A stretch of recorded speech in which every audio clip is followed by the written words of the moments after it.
Cleavers Podcast is Thursday, July 17th. Peach Jam is underway. And I get to podcast with my favorite little peach, Carter Elliott. How you doing, Cart? That's crazy. You blushing like a peach, but nah, it's good to be with you. Once again, another year goes by and we aren't at the jam. Yeah, every year we get to this point and then we text each other like, damn, it'd be fun to be at Peach Jam. Or like, hey, just so you reminder, next year we're going to Peach Jam. Mark it up, 2026, Sleepers to Peach Jam. I've learned this is a thing about us. We like to say next year we're doing this without doing it. Well, it's for sure a me thing. I definitely bring that instillment to the company. Very much all bark. Very much all bark.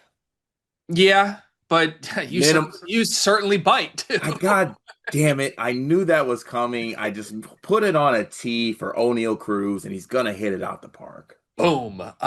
Did you watch the MLB stuff? Speaking of O'Neal Cruz, did you watch the Derby, the All-Star game, any of it? Yep, got a new op. Who? Cal. Really? Cal Raleigh is an op for Carter Elliott. Why? Out of jealousy. That's your guy? No, not even my guy. Like I feel like he's new to the shit. I've been doing this big dump of shit for like probably the last half decade, maybe decade plus. Now all of a sudden he's just getting praised and being called Big Dumper. But when it was me, you know what I'm saying, I'm getting BBL Elliott jokes. Yeah, I hear you. I get that. Yeah, I'd be okay if we want to say institutionally you and I are anti-Cal Raleigh guys. I'd be okay with that. Be okay with it? Yeah, I mean, I sent a screenshot of this in the middle of the Derby to you guys, but like, so the torpedo bat thing blows my mind still. What is that? So you haven't heard about the torpedo bats? No. So they made a new bat this year. And in the first week of the baseball season, it like went crazy because the Yankees were using this new type of bat that they called torpedo bats. And basically if you Google it, it'll tell you more, but like the weight distribution of where they put added shape, added weight, added depth to the bat made it so that it almost, I don't know, just has more pop to it on one side of the bat, allowing for more power. And the Yankees just like came into the season like, we're going to use these. And in the first week, they hit like 30 homers and no one else in the league had more than 10.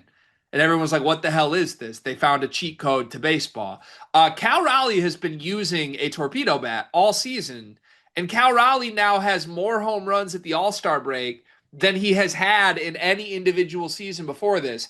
Cal Raleigh, reminder, is a 28-year-old man that has been in the league forever, who has a career batting average of 222 and is on pace to break Barry Bonds' record for homers in a season now because he's using a torpedo bat.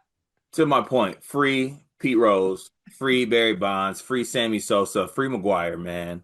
It's crazy. He's never hit 40 homers in a season. He's so he's using a steroids bat. A steroids bat. He's using a steroided bat, correct. Steroided bat, yet my dog Tarek is still one of them ones. Also, torpedo bats are special because they turn a guy who's a career 222 hitter into Barry Bonds in 1 year. Like, kind of crazy. That is fire. I did say it though. I am an O'Neal Cruz guy. As you should be. Yeah, as you should be. I like O'Neal. I think there's a lot of young, talented baseball players right now that like have some aura to them. You know, like Ellie De La Cruz too, O'Neal Cruz, both extremely fun players to watch. I don't know, even like just the whole Skeens and Skubal thing is fun from a pitching perspective right now. I do have to release a public service announcement though. Is it that we're going to the World Baseball Classic?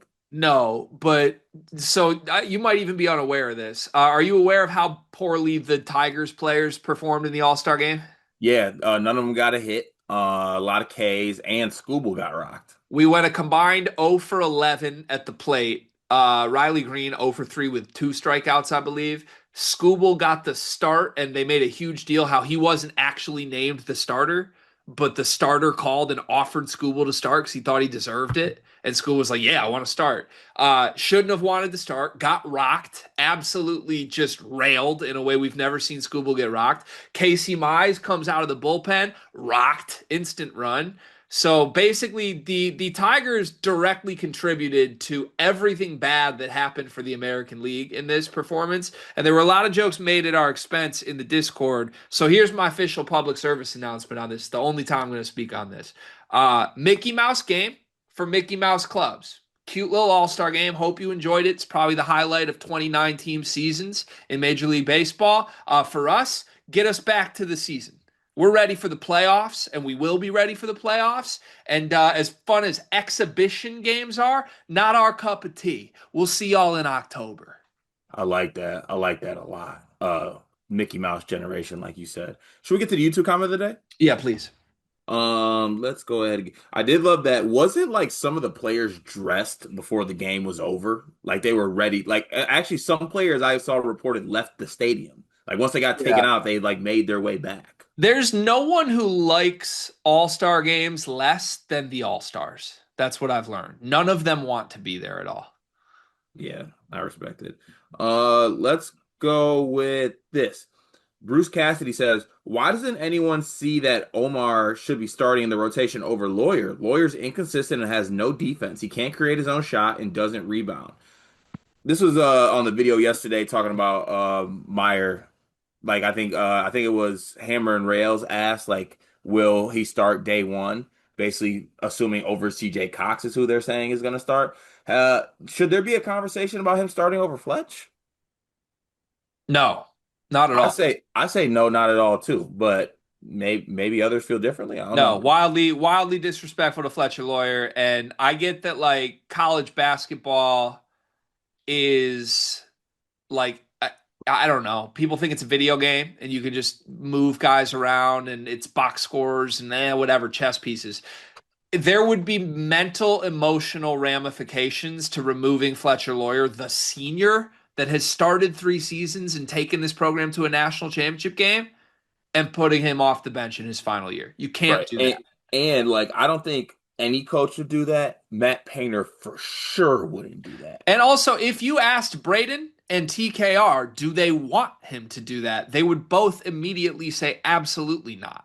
Like that's their guy. This you cannot do that. Can't even consider doing that. Yeah, no chance. Shout out to Cassidy for that though. Let's see here. To the Discord, join the Discord, 9.99 a month. Please join on the using the link in the description of our Twitter page. Join on your desktop to take advantage of the 9.99 cost on that. We're going to start today with, let's see, T-Fan, who says, "My one big thing for today is making homemade tomato sauce is always worth it over jarred sauce." Mm. I'm open to that. That sounds fun. I'm open to that, but I do love a good jar of Riles. I think it is RAO apostrophe S. Marinara sauce or pizza sauce, always top tier. But also at the same time, homemade anything is always better. So I think I'll let that one fly, Ooh, T-Man. strong disagree. Oh God, of course. What Well, we like got? you can't say homemade anything is always better. For the most part. That's unequivocally false. For the most part. Homemade pizza is significantly worse than a great pizza place's pizza. Homemade, let's see what Ah, we got. ah. I would argue homemade cake significantly worse than a store-bought box cake. I hope everyone in your family who bakes takes that as an absolute No, slap in the it face. depends on the type and who you're getting it from. If you got a special grandma, then yeah, of course, I'm open to it. Homemade cake and desserts in general are astronomically better. Strong disagree. Strong disagree. You ever tried to homemade potato fries? Fries, French fries, like potatoes. Yes, homemade fries are better than buying fries. So absurdly false. You're not touching McDonald's fries. Who do you think you are? This is another case. You get a little overconfident in the kitchen. That's what I've seen it before. It's good. You make great stuff. There are definitely things Carter Elliott would make me that I would take over something store bought. But acting like everything comes from the kitchen is better than anything you could get from a store, that's crazy. I could make homemade fries that would wash McDonald's fries. That's so absurdly I false. will make you fries on Friday. You won't. You probably not, but if I did, they'd be better. So, Mutant Matt, these trolls are hammering Dion for not knowing U of I, University of Illinois, that is an academic powerhouse, need to step back. All Big Ten universities are indeed very prolific academic schools. However, refusing admissions on academic grounds is psychopathic. I went to the high school with probably 50 guys that went to U of I. Very few, if any, of them were any smarter or more academically qualified than Purdue or IU folks, myself included. 0% chance IU refuses admissions to either Petrovic or Mirkovic on academic grounds. I did not listen to this, so I feel like you should address it. I did see our mentions were lit on fire, and that happens sometimes with all of us, but it appears that Dion's comments really pissed Illinois fans off. If he did just disrespect the institution that is Illinois, I would disagree with it. I think Illinois is a good school, so I don't know what was said, but See, uh, the thing is, I think one, he didn't know. Two, the premise that he was speaking on was like, oh, Terrence Shannon Jr. couldn't get into Michigan, but he could get into Illinois. So, like, compared Illinois to Michigan, Illinois was easy to get into. that's a Yeah, fair point, but that's not academic prestige. yeah. I will say this: Dion did misspeak a little bit. I also think that Illinois fans took that shit way too far and personal for how it was kind of put out there, but also I can't tell people how to react. But we apologize on behalf of Dion. It was Dion, by the way. I want to make that very, very known. Um, Steve Nash says this new generation of fake tough guys is brutal. Tyron Stokes is always putting on some sort of act instead of just playing basketball. He carries himself like a clown. I genuinely hope college humbles him. He's everything that's wrong with today's game. Yeah, is this the viral clip of Stokes like falling, flopping? It's either that or one of the many where like Tyron Stokes is basically cussing out anyone within 5 feet of him, saying anything and anything out of pocket, lining things. Also, like to the crowd, I guess it was because there was I think like some 16 or 15 and under players like talking a little trash to him, and he just went over after the game and let all of them know his true feelings about it. Also, he's just kind of a theatrical guy. He talks a lot, a lot. Yeah, I think it's gonna be funny to watch you because you're so anti Tyron Stokes, but the reasons that you're anti Tyron Stokes to me are reasons I've seen you love other players. So it's really interesting. I don't fully understand it yet, but I'm excited to learn more about it. Yeah, I could walk you through. It's a very simple thing. Um, Sleeve Nash, once again, be honest. Would your wives recognize the name Sleeve Nash at this point? Have I ever come up mid TV show or during dinner while you're locked into a heated Discord debate? My wife would not recognize Sleeve Nash. No. My wife also would not. Sorry, Sleeve. Purdue Fox. I struggle shooting corner threes without the backboard to line up my shot, and I struggle with depth perception. How do I fix this? Just practice, I think. Just shoot more, right? Just keep getting better. Uh, I, I would say one more. Just back. Go ahead. If you got depth perception issues and you need the backboard, just one more. Swing that. Yeah. Oh, Like, got come you. on now. Got you. I didn't understand Yeah. that for a Yeah. second. Be a connecting piece, not a shooting piece. No. All hail the Pope. Fellers, I believe if they are going to expand college basketball tournament, then all conference championship winners should be automatically in. Just make all the bubble teams play in Dayton. Yeah, I'd be fine by that. Yeah, just if you're gonna do it, just do it. Stop talking about it. Can we get a starting five of nothing but shooters for next year college basketball? Just pure shooters. Just shooters. Fletcher Lawyer, Lamar Who's Williamson. our starting five? Do we have to go positionally? Or can we just put the five best shooters and that's what we're doing? They said starting five. All right, then I need your help. Carson Cooper, probably the five. I hate you I mean, sometimes. he's been. Did you see? He said the plan this year is to shoot. Yeah, no, let's put I'm trying to think who's a good shooting big. Like who do you want as like a stretch? I mean Fletcher Lloyd is a 40% three-point shooter. Fletcher's got to be on the team. Is Richie Saunders on the team? I wouldn't put him as the top five shooter in the country. I don't think. Yeah, I'm trying to think like who are the shooters that we put on this? Honestly, can we go John or no, let's go Christian Anderson at the one. Okay. Anderson at the 1, Fletch at the 2, at the 3, Tomovicic at the 5. Tomovich at the 5 is a good one. I think Wilkerson should be there. I was gonna put Wilkerson at the 3, and then 4, probably Caravan. Yeah, that feels like it. Yeah, there you go. There's your shooters. The pass signal. Can you name all 5 schools with the best jerseys in college basketball? Go Cards. I always put North Carolina, UCLA 1 and 2. I'm a sucker for baby blue, and I think those are classics. Yeah, I will say this while I'm here, Nick Culver. I believe that's who the pass signal is. The black Louisville jerseys are really, really nice. And I just like black and red in general. Trying to think. Underrated, the all orange Gators jerseys I like. Those are good. I think Illinois has some great uni combos. Yeah. I really wish Illinois would bring back the like 2004 style for throwbacks because I love those ones with the big block numbers. But Yeah, it's nice. I think you gotta put Michigan State's throwbacks in the mix. I love when they wear like the 99 jerseys, and I think there's one more. Kansas. Kansas belongs in the mix. Just that color scheme and the lettering and all that. They've got some nice alternates too. They do got some really good I'm alternates. kind of a traditionalist for jerseys, Cart. Yeah, you're a blue blood guy. I like the prestige programs. It's kind of like the Yankees pinstripes. Like it means something to me when I see the big brands. Do pinstripes mean something to you? I'm a big pinstripe guy. Yeah. Huh. All hail the Pope. Is JQ healthy all year? Well, if JQ is healthy all year, will he be SEC Player of the Year? No. No. No, he will not. Okay. Who sets up the SEC basketball schedule? Why does Florida have Tennessee, Arkansas, Alabama, and Auburn all at home? Their only hard road game in the conference is Kentucky. They will for sure win the regular season championship. They won the national championship last year and they won the SEC last year. If y'all want it, maybe y'all get that schedule. Just Snacky. Saying you have a mouse on you when Painter is 6'6" is crazy. Is Paint 6'6"? I wouldn't think so, but let's give it a look. Okay, yeah, we had a discussion yesterday. Someone asked if it was me and Dion, we're playing threes. We're on separate teams. He drafts one player and one coach and himself to play 3-on-3 versus me, a player and a coach. And he picked Braden and Paint on his team.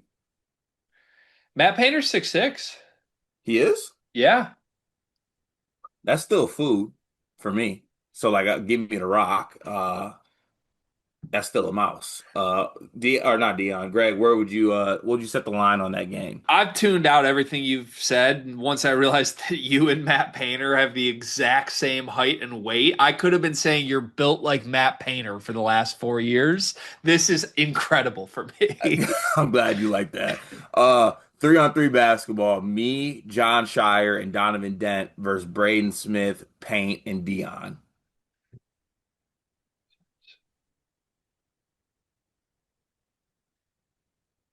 Oh, I mean, I think I'm taking the team with Shire because I think Shire's just way better than Painter, and I think you're better than Dion. So yeah, I would take the team with you and Shire. All right, good to know. I can draft teams like that. Last one of the day. T. Steffi says, "Hey guys, can you discuss any personal or professional setbacks that you faced? How'd you overcome them, and the lessons learned that the lessons learned that would be helpful for others going through something similar?" We getting real for a second? Wow. Yeah, getting a little real with the last question of the day. Wow. Do you want to go first? You want me to go first? Um, I feel like you're good to go first on this one. Okay. Personal or professional setbacks? Feel like I gotta pick one that I feel like will tell the best story probably here. But I don't know, T Steph, if you're going through something, we could talk offline too if you really want to go through some stuff. Personal setbacks. I've been spoiled with personal life to this point in my life. I don't think I've had any major things to overcome in the personal life standpoint. Professionally, I think people know this by now, and I've kind of talked about it, but through my own mistakes, I had to navigate the departure from the field of 68 a couple seasons ago. That was tough for me mentally and emotionally because I loved working with those guys and had felt like they had sort of given me my into the industry and honestly was really proud of my work with them up till that point. Really wanted it to work out long term where I was forever a member of that team, but made some stupid mistakes that ultimately understood why I was no longer a part of the organization. And that kind of got thrown at me in the middle of the season, navigating that while on the other personal side, there were some opportunities that had been offered to me outside of sports media that I was going to try and juggle and do both. That, as we were building a family, was going to provide some added income, and kind of got swiped away from me at the last second. So felt like I had been duped by two different sides of my life, of the institutions that I had worked with, and felt like I couldn't trust a lot of people, and was sort of stuck in a spot where I had kind of messed up my own career and stood in the way and become my own obstacle, and had to rediscover my confidence and deal with acceptance of my own mistakes and rebuild into what we're currently doing. So I don't know. That was kind of a long, convoluted, non very detailed answer. But I think accepting your own missteps and correcting them through putting your head down and working and communicating is probably the biggest lesson I learned from that. Yeah, I feel like a lot of the setbacks that I have had I've been lucky enough to just kind of stay the course and maybe work a little bit harder to make sure that situation doesn't affect me as much as it should. Um, Trying to get something good here. But I think to your point, the personal setbacks haven't really happened as much um just in life. But I will say professionally, at least for me, even at every like setback that I've had, I feel like I've been very much like just being myself at every turn and not changing up, which I think has done me well. And also like just given my nature, even setbacks, I really truly see as just an opportunity. That's all it is. Like, just gotta take it for what it is, take it on the chin, do the best you can with it. And that's really cliche, but I'm low-key a cliche guy. We were texting about this yesterday, though. There's some ongoing things that frustrate us within the industry right now, and I don't know. We were texting that we were both feeling a certain type of way about it, feeling a little slighted and upset about certain things yesterday. And I feel like, I don't know, that was your whole MO, was like, just got to put our head down and accept that the situation is what it is, and not overthink it, not get oversensitive about certain things, and be proud of the fact that we do everything we do right now because we believe in the product. And even if other people don't, that's okay, you know? So Yeah. I don't know. I guess finding your purpose would be my answer at the end of this. Like, why do you do what you do professionally? Do you do it because you love it? Do you do it for a paycheck? Is there a middle ground? Is there something you could do that would make you happier, and then just care less about what other people think along the way, you know? Yeah. And I'm gonna end it with this, a great quote that I honestly I look at every single day. I say to myself all the time by one of my favorite rappers who goes by the name of V's. He says I can talk that shit, but backing it up is what I'm better at. It's a good note to end it on. In these names we Thank pray. you. Amen. All right. We are brought to you by NBA 2K Lab, 2K Lab, who has put together some incredible things for college football 26. They've got a new site where you can look at every single roster in the game, every single player rating in the game, every single playbook in the game, and figure out the right fit for whatever game mode it is you want to play. Go to cfblabs.com. Again, that's brought to you by the people behind NBA2KLabs.com. Cart, this episode is also brought to you by LabCorp. Let's hear a word from our sponsor, LabCorp. Today's video is sponsored by LabCorp On Demand. Cart, be honest with me, my friend. Have you ever had your testosterone levels checked? No, I always figured I didn't need to unless something felt seriously wrong. Well, that's the thing. Low testosterone doesn't always hit you like a truck. It creeps up on you through things like low energy, brain fog, irritability, trouble sleeping, weight gain, and even low libido. And I know you struggle with most of those things, but most guys just chalk that up to stress or getting older. So you're saying it's actually possible something's off and we just don't know it? That's exactly what I'm saying. And that's why I love what today's video sponsor, LabCorp On Demand, is doing. With their men's health tests, you can get a comprehensive look at your hormone levels, including total testosterone, without even going to the doctor. All you have to do is purchase your test, provide a sample at a LabCorp service center, and your sample will be collected using the same methods as your doctor. No need to even prick your own finger. Wait. So there's no doctor's appointments at all.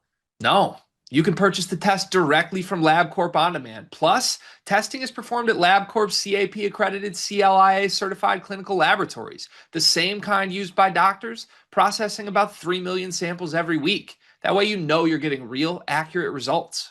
So that's all good and well, but how fast do the results actually come in? As early as the next day, you'll get an email when they're ready and you can view them online through your LabCorp patient account. The results are super easy to read. And if something requires urgent attention, LabCorp may even contact you by phone. Man, I didn't even realize how much testosterone levels can affect stuff like mood, focus, and energy. And no one really talks about it unless it's extreme. I know, but even subtle changes can impact your day to day life. And getting tested now can help you catch issues before they become bigger problems, especially if you're in your 30s or 40s and starting to feel off. Man. So if someone who's been feeling more tired than usual or just not quite themselves, this could be the check-in that you need. Definitely. And right now, you can get 20% off your men's health test by visiting our sponsor at tryelco.com/sleepersmedia. It's simple, affordable, and honestly, kind of empowering to have this info about your body. Take the guesswork out of your health and go check it out. Our first topic today. Did you see the athletics offseason list that they put out yesterday on the top 25 coaches since 2000? Oh, I've been consuming athletic lists at a very, very high rate of speed, let me tell you. Yeah, it's been I feel like their content strategy this summer has very much been like, okay, we're going to go through some rankings that are big picture and broad. And listen, it's July. This is off-season ranking time. There's a lot of people doing player rankings right now, and the Athletic is doing coach and all-time historic player rankings. So it's been kind of fun to look at, but their order for this list I thought was a little bit interesting, not necessarily what you would expect immediately. Carr, when I ask you to name the best college basketball coach since 2000, who is the first name that comes to your mind? The best since 2000. Yep. This is such a bad topic for me, knowing how much I disrespect history. But best since 2000, I'd probably say, I don't know, Bill Self. Okay, that's who the Athletic landed on. Bill Self was the best coach since 2000. Gave him two national titles, four Final Fours, 18 conference regular season championships. It's hard to argue against Bill Self given just how much he dominated the Big 12, a league that has often been the best league in college basketball throughout this time. So I don't hate it, but I will say maybe this is my own flaw. When the question was asked, just like who's been the best coach since 2000, my head initially went to Coach K. Like to me, Oh, he's still yeah, been here. yeah. And Coach K has three national championships. Roy Williams has three national championships. Bill Self only has two, and Bill Self was named the best by this list. Do you think that's the right answer still? You think that's a little bit of Bill Self still doing it? Like he just outlasted them and survived? Maybe a little bit, yeah. Maybe. I do applaud longevity in anything you do, so I wouldn't hate it if that is the reasoning behind it. Yeah. Also, I feel like they did a lot of like, I don't know, for some reason, what was that one Coach K stat that I think really shocked me? Like how many outright ACC titles he has or something? Yeah, he it was something with Duke's regular season being underwhelming. Like they very Yeah, rarely actually won the ACC regular season. right. Maybe it's something regarding that. Um the real the real thing we need to talk about is that some other stuff on this list though. I feel like the order of self Williams K, I'm not a fan of. I think K should be second above Roy, but I'm not livid at Roy being two. Those are three greats. It doesn't really matter where you put them. And also to your point, Mike Krzyzewski, five regular season conference titles, Bill Self 18. So when you put it like that, that's kind of Did you say crazy. five? Five in his career card. That's crazy. He made as many Final Fours as he did years winning the ACC regular season. And UNC fans choose to attack him in any other way. Roy Williams won 11 regular season championships in the ACC. Coach K only five. Kind of crazy. But so yeah, I don't mind it. What are the other things though that you are nitpicking? What do you say you disagree with here? Uh, w- Coach Cal should be ahead of Mark Few. Should we run through the list quickly for anyone listening? Go. You should subscribe to The Athletic, support those guys. They do great work. But let's just run through the list just so people have a baseline here. It went Bill Self, Roy Williams, Coach K, Jay Wright 4, Rick Pitino 5, Billy Donovan 6, Mark Few 7, John Calipari all the way down at 8 in the 2000s, Tom Izzo 9, Kelvin Sampson 10, Brad Stevens 11, Tony Bennett 12, Jim Calhoun 13, Dan Hurley 14, Jim Boeheim 15, Matt Painter 16, John Beeline 17. And if you want the rest of the list, you can go subscribe to The Athletic and read it all. I just wanted to get to my guy JB at 17. Good on you. Coach Cal being 8 is crazy.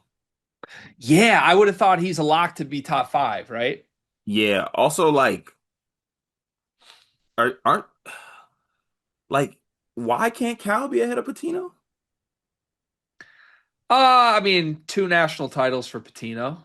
I forgot that. I Or forgot no, that. excuse me, only one. I'm wrong on Yeah, that he has part. one, right? He only has one. You're right. That that was voided too. But like, I don't know. I feel like the Cal disrespect's going a little bit too far with this list, especially like I have a hard time putting guys like if you have won a national title, I feel like you should be ahead of guys unless like you really want to make a case. Like unfortunately, Mark Few has not gotten to the mountaintop and won it all. So like I don't feel right putting him even honestly even ahead of a guy like Tom Izzo. Yeah, just to let me lay this out. I mean, I think you're making the point. Calipari's obviously incredible, but I'm going to use 2 names to make a point. This list ranks Mark Few 7 spots higher than Dan Hurley. That's crazy. What? That's crazy. Wasn't Calhoun ahead of Hurley? Who on earth would take Mark Few ahead of Dan Hurley? Yeah, no, that's not it. No, you could like I don't think Gonzaga fans would. I think that's insane. Oh, don't do that now. I They just think would. that's insane. I think that's insane. I don't get what the criteria is. He won a bunch of games, but I don't get it. I agree with you. I think Cal's disrespected at 8. I think Hurley's super disrespected at 14. I would argue Jim Calhoun is disrespected at 13.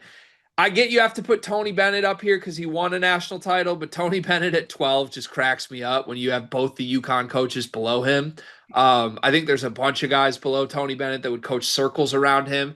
If you have Tony Bennett at 12 because he won one national title, why is Scott Drew all the way down at 18? He also won one national title. And I would argue Scott Drew had better teams, better seasons more consistently, and is still going than Tony Bennett did. So just a lot of nitpicky things once you get into the teens that confuse me. And most importantly to me on a selfish basis, there's a lot of guys on this list that are ranked higher than 17th that don't want to see John Beeline with a clipboard in March. Yeah, I knew we were gonna get to that point so soon here. I mean, I respect Matt Painter, but Matt Painter was not running the league when John Beeline was in the league.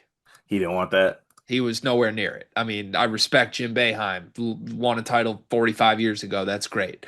There's just a lot of guys I think Beeline was operating at a much higher level than before he decided to go coach Chetty Osman. Yeah. Also, I'm not out of pocket for wanting Hurley ahead of Calhoun, right? It's tough. I think for now it's still Calhoun, Okay. but it's not all that crazy that Hurley's going to surpass him soon. Yeah. Eventually he will. Yeah, for sure. But both UConn guys, like not being in the top 10 is absurd. You tell Yeah. me, UConn's arguably been the most successful program in the whole sport in this era. They don't have a top 10 coach. Yeah, that doesn't sit right with me. They have multiple with multiple titles. F that noise. Patino at 5 is crazy. I'm sorry. I would take both the UConn guys over Patino, but So hey, would I. here we are. Top of 2 today. Let's rank some more stuff. This comes to us by request from one of our favorite Twitter accounts yesterday. Jordan Stocks was hypothesizing on Twitter. Who would you say are the top 5 programs in men's college basketball right now?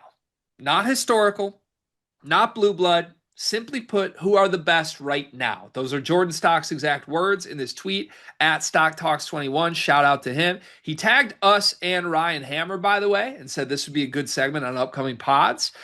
First off, appreciate the tag and the concept. I do think it's a fun topic. Second off, shout out to Ryan Hammer, who just launched his pod, the Blue Blooded Pod, this week. We are big fans of Ryan Hammer's, and I listened to the first episode. He called it episode zero point 0.5. It was a nice little behind the scenes look at how he became a college basketball fan and his passion for the game that really mimics ours, I think. So we're huge fans of Ryan's, and was honored to see ourselves tagged in a request for a topic the same day that Ryan Hammer got that request. So let's fulfill the request, Cart. The top 5 programs in college basketball right now, nothing about anything they've done before this.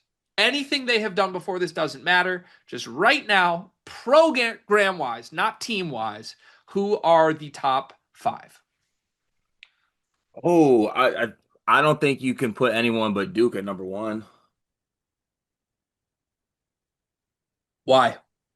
Just because I think that they have the brand. Obviously, it's Duke, the Brotherhood, coming off a Final Four. I mean, just I think Duke as a basketball program right now is with someone with John Shire. I think is going to continue on. I feel like people thought they were going to fall off, but I think the brand is very much still there. The recruits are still there. The great recruiting classes are still very prevalent. I think they're number one. I mean, how much of that brand, though, is historical, which is what we're supposed to avoid? Isn't the Duke brand itself something that was built 30 years ago? Like what Yeah, I the, mean, the current brand is the Shire era, and I mean, the Cooper Flag team was awesome, but made a Final Four. had a couple of years that were underwhelming before it, I would say. I mean, what Shire made what a Final Four in his third year? Yeah, It's pretty good, man. it is. It is. I would have Duke on the list. I don't think they would have been my number one right away. Who is the number one?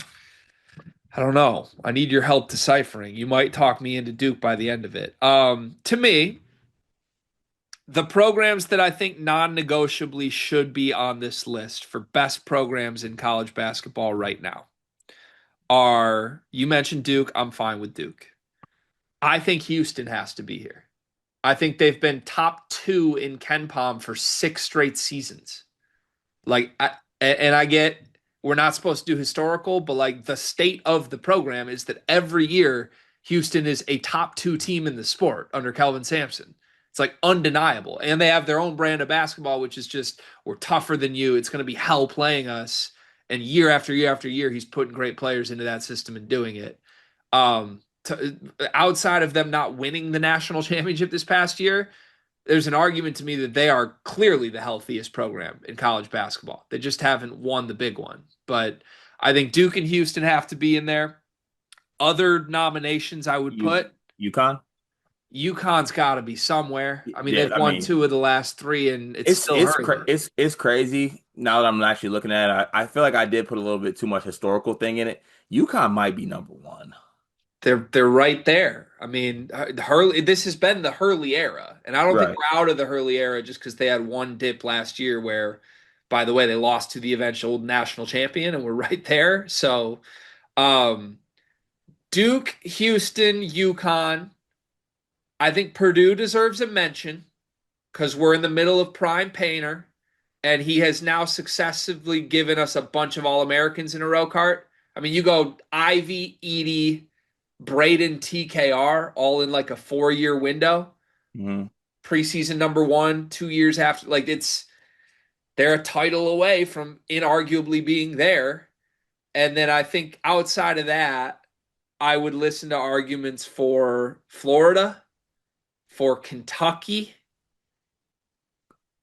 Can And I those, say can I say when I think you're forgetting that maybe deserves a shout? please, those are my big ones. This is one that I'm not going to argue for because I'm fine with them not being in here. But could an argument be made for Tennessee?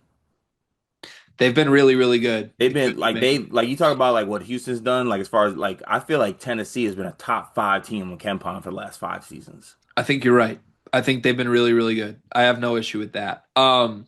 So one thing I would say is a common trend here.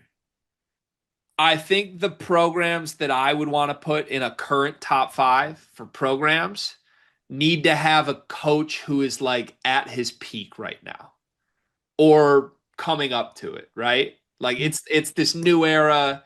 There's a lot of great new coaches in the sport, but like respectfully to them, we couldn't consider putting Louisville here because Pat Kelsey just got there. We couldn't really consider putting, I don't know, maybe you could consider putting Kentucky there, but the transition from Cal to Pope makes it feel weird to put them top five for me right now. Like I want to see Kentucky when they get to Pope's peak, and I don't feel like we're there yet.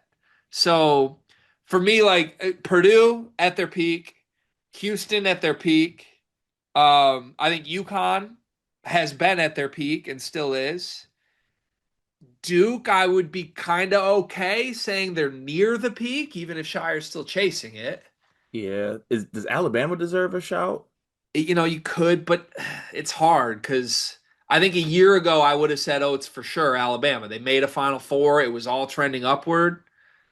So I don't know. I don't know where that I feel leaves like them too, now. like if we wanted to put a team like Florida in here, there need to be some projecting, but they also just won a national title. They won a title and they're They won a healthy. title and they won the best conference in basketball.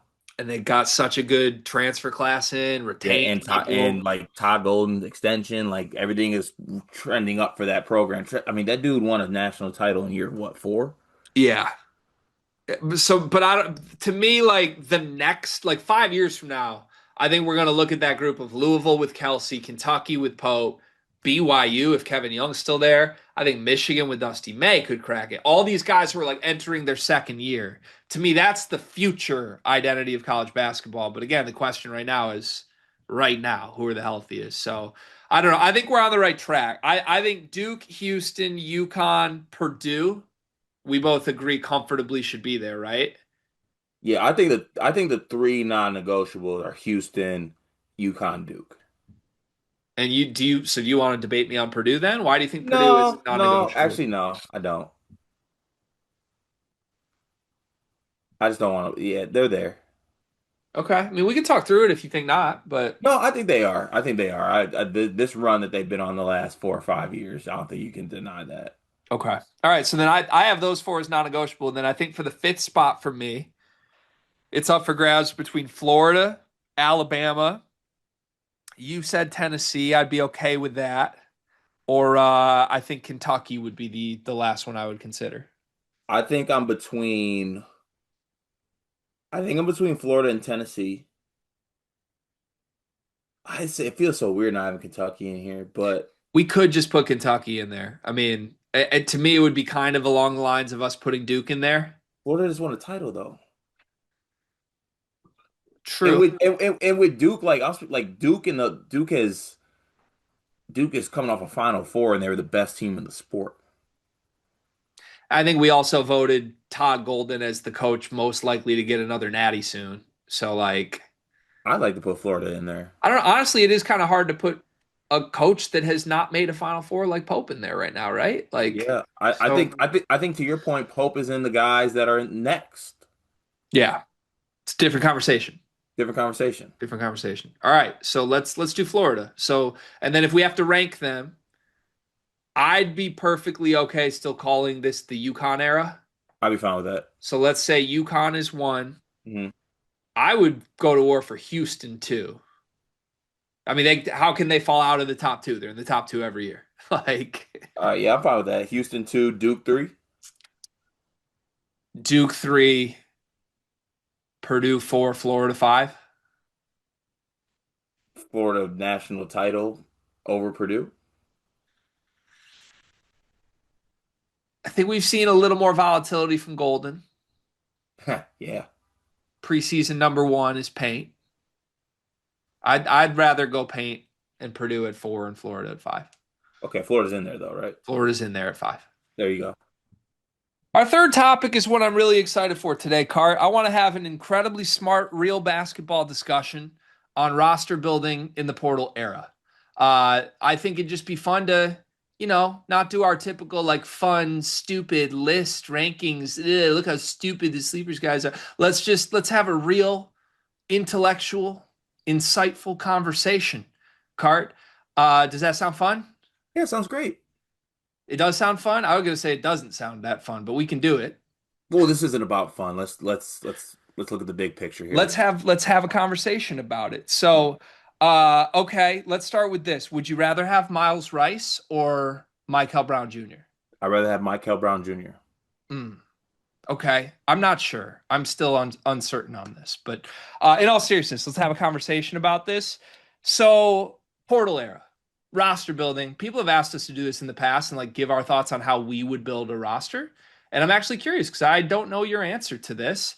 Is there a right or wrong way to construct a championship winning basketball team in the NIL transfer portal era? It certainly looks different than it did 5 to 10 years ago when I think you could build teams centered around the best freshmen in the country, just collect talent and talent your way to a championship.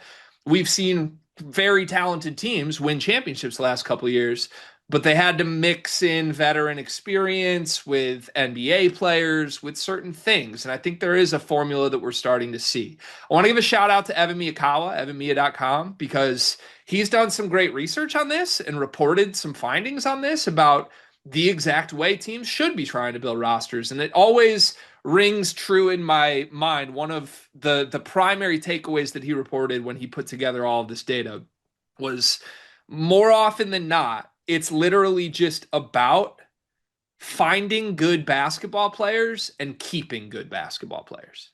And I think that is a step towards maybe the idea of retention. How can you get not just get good basketball players through your door, but how can you keep them and develop them in the middle of filling in the cracks, adding elsewhere? So, this is an interesting topic for us, different way of having a conversation for a segment than we sometimes do. But I'm excited to get your thoughts. Where would you begin if you're trying to build a winning roster in the portal era? What do you think it needs to look like? The thing is, it's what makes it so difficult is that you do have to have so many different factors, right? For example, I look at how some coaches even before, they get to what they want to do with their team, they work better with guys that kind of align with how they want to play, right? Like you even look to like what a Michigan State team was last year. Part of the success that they had outside of like guys like Jace Richardson was that that team was full of psychos that really aligned with Tom Izzo and his psychoticness, right? And I think it turned out to work out very, very well. I mean, in today's day and age, though, there are so many things you have to navigate. Um, I know we always come on here and we're like, just get good basketball players, but you also, I think, need good basketball players that are one, versatile. Obviously, I don't think you want to have one-dimensional basketball players, and two, are buying into what the head coach is trying to get them to do.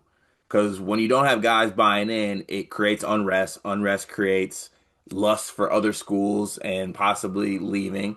And I think it just throws off whatever you're trying to do with the whole team. But culture is the big buzzword when you're building a team, but that shit actually does matter.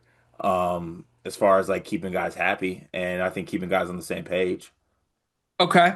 So basically, you think there can't really be just one set, like go get X amount of transfers, go get X amount of NBA players. You almost need to like find the right formula that mixes it all together, a mix of transfers with pro talent, with homegrown developed guys.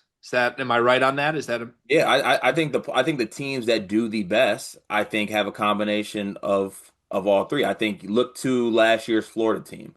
Uh, Through the transfer portal, they were able to get Will Richard and Elijah Martin and Walter Clayton. But Walter Clayton was the star player on that basketball team.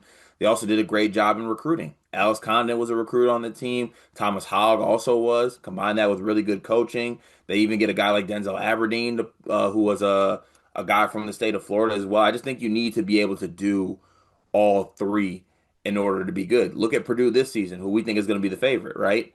They have an unbelievable combination of retention, star players, homegrown guys, high school recruits, while also doing a thing they haven't really done in the past. They go in the transfer portal, they get Oscar Clough, they go overseas, they get Omar Meyer. I feel like you got to do a combination of all of them. Otherwise, you're just like I feel like you're putting yourself behind the eight ball, right? Like I feel like you're putting yourself behind other programs that are doing all the things. Yeah, I think that's a good point. So one thing that I feel like has jumped out as really loudly true in the portal era that I don't think we knew at the beginning of the portal era, and it's something you and I have mentioned from time to time and kind of hypothesized around. I think one of the most important things towards building successful rosters is bringing in transfers that maybe you get your hands on them when they're going to be an incoming junior guys that do have experience, you know what they are, right? Because there's more of a hit rate, less of a miss rate when you have years of data at the college level. We've seen players that should be great out of high school be bad in college, players that should be bad out of high school be great in college. It's just more unknown. When you have 1 to 2 years of data of who they are in college basketball, whether it's at the mid major level or the high major level, by the time they get to their final destination, you have more data to know what they are. So, I feel like there's teams that do the transfer game, but bring in a bunch of transfers that have 1 year. And there's kind of this level of turnover every year that annually they're trying to replace. I think through some of the best players in college basketball these last couple of years, Illinois, Terrence Shannon Jr., 2 years of him. The second year was the special one where they went on this crazy run and they was almost this level of retention where he had been in the program and gotten his feet wet, but now he's an All-American and he knows what he is. I think you could point to Walter Clayton at Florida. 2 years at Florida, right? You got him when he was a finished product already. He was good, but that second year was the special year. Tristan Newton at UConn, another guy that I think needed 2 years at UConn to really become the finished product version of superstardom. I think year two transfers are one of the most important things in the roster building era. And then if you have a centerpiece like Clayton or Newton, who you believe is going to be one of your primary guys, and you can line it up to where in year two, his second year in the system, maybe his fifth year in college, fourth year in college, you can just fill in the cracks around them. To Yeah. me, that's how you build a championship roster. Honestly, I think given like the or the good amount of sample size that we're able to look at, year two transfers might be the most important. Walter Yeah. Clayton, year two transfer, like you pointed out, like there's so many, even like down to like the Tyson Walkers of the world in year two who become these great. I just think year two transfers, especially year two transfers that are actually, they are able to even get to a next point. You're able to see that kind of growth. I mean, shit, Houston this year with Milos. Like Yeah. that, getting him back is impeccable for them. Was it Isaac Trotter or somebody wrote an article on like projecting year two transfer breakouts to this year? There's quite Yeah, a few on some of the bet. Like Milos Uzan is an obvious guy that fits the archetype who should take a major leap for Houston. yeah, I even look across like maybe project future down the line. Doesn't Silas Demery, he could be that in 2 years. Jalen Lowe could be that in 2 years at Kentucky. Like, I think we're seeing more of these programs sort of adopt this strategy based on seeing it work for other programs. yeah. And that, I mean, that, looking at your own teams, like you're an Illinois fan, like is Kylan Boswell year two in the program gonna like to Here like too. that? That's could mean a lot. Elliot Caddell is going to have a second year at Michigan in a little Will bit. he? Just saying. Just Will saying. he? Will Just he? throwing that out there. But that's not to say you can't win a championship without a couple transfers, right? Like Purdue's built a very homegrown team, but I think you could But but argue but they need a little but boost, but but to right? your point, the teams that have won national championships in the past, what, 5 years? Which one of those teams hasn't had a transfer? Well, and if you go through the teams that have won championships too, they did both, right? Right. Florida did develop homegrown front court talent. UConn, Klingon, and Castle were NBA level incoming guys. Caravan obviously has been a homegrown They UConn got they guy. got Klingon back for because Klingon was there for 2 years, right? Yeah. Klingon was there. That's the other thing. You got to retain, like Florida this year is retaining NBA players, Right. which would be an argument for Purdue. They've kept their All Americans who could have gone elsewhere. TKR and Braden had other opportunities in front of them. So that's basically, if you were just asking me, summarize from scratch, you're a college basketball coach. What are you trying to do? I would try to bring in transfers that have multiple years of eligibility so I can try to keep them 1 to 2 years.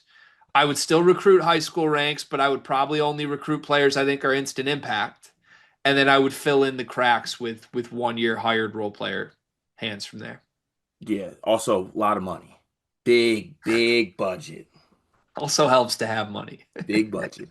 Cart, did you enjoy that conversation? Did you enjoy an incredibly smart real basketball discussion on Yeah, roster building in the portal era? that was extremely refreshing from all the dumb ass stuff I got to listen to on a daily basis. Yeah, it was fun not being two incredibly stupid idiots. Yeah. And Did I smile too much during that? no, you looked good. One big thing presented by NBA 2K Lab and LabCorp. What do you have? My one big thing today is I actually wish I could wear my glasses more when we record. But I don't like how you can always see the ring light in my glasses, and that's the reason I don't do it. I always have been able to see the light in your eyes, Cart. You know what color eyes I have? Brown. They're hazel, They're you not. unconnected son of They're a gun. they're not hazel. What do you mean? They're not, how you gonna tell another man about his eye color? I have hazel eyes, and my eyes are lighter than yours by a significant amount. Aren't yours steel blue? This is just absurd. It's crazy. No, if I had blue eyes, I'd be a demon. Yeah, facts. Yeah. One big thing for me, I actually want to give a shout out. I don't know if you guys did this on the episode I was not here for yesterday, but I want to give a shout out to Derek Piper and congratulate him on his decision to retire from sports media. Derek Piper, who has worked for the Illini Inquirer and for 24/7, and I think done some ESPN radio stuff. We don't know Piper. I've never gotten to speak with him. In fact, quite the contrary. I think at times Illinois fans have told us that maybe Piper and other members of Illinois media have been annoyed with us from time to time. So I certainly hope that's not the case. We genuinely have been huge fans of his. I can say this truly: Illinois fans have been absurdly lucky to have him. He just, as far as like team specific coverage goes, I don't know that I've ever encountered a specific person that was better at their job than Piper in the years that I've been involved in sports media or even been a fan. And if you read his big story, he wrote a kind of a goodbye piece, and other members of Illini Inquirer also sort of said their pieces wishing him well. First off, he had 100% approval ratings. Like the amount of people who have come out and publicly appreciated him this week has been awesome to see. But number two, his goodbye piece really struck a chord with me, and I won't spoil it. I guess you should all go read it, but he just talked about how he's been able to live his dream and he's greatly enjoyed it. But there are some realities and demands of being in sports media that he just wasn't willing to sacrifice anymore as his kids grow up. And it just really resonated with me, man, because you and I are both trying to balance this with fatherhood and balance certain things with being good parents. And I was at the Final Four with you this year and FaceTiming my wife with a 2 week old baby at home, feeling like an awful person that I did it. And I still haven't fully come to terms with that. So I think oftentimes we see people make career decisions that's best for their careers, and there's nothing wrong with that. But I think it's really refreshing and it just really hits home with me to see someone as good at what they do as Piper make a decision that is rooted in being the best father and husband that he can be. So, and be transparent about it as that being his reason behind it. So, to Piper, someone who I have not ever gotten to meet, I hope I do get to meet him someday. I applaud you, man. You did such a good job. This decision is an incredible one, and I know it's going to bring you all the fulfillment and happiness that you hope it does. And you have all the respect in the world from me as somebody else who is a dad trying to figure out their place in sports media. Cheers to that. Cheers to that. We'll be back tomorrow. We'll see you then.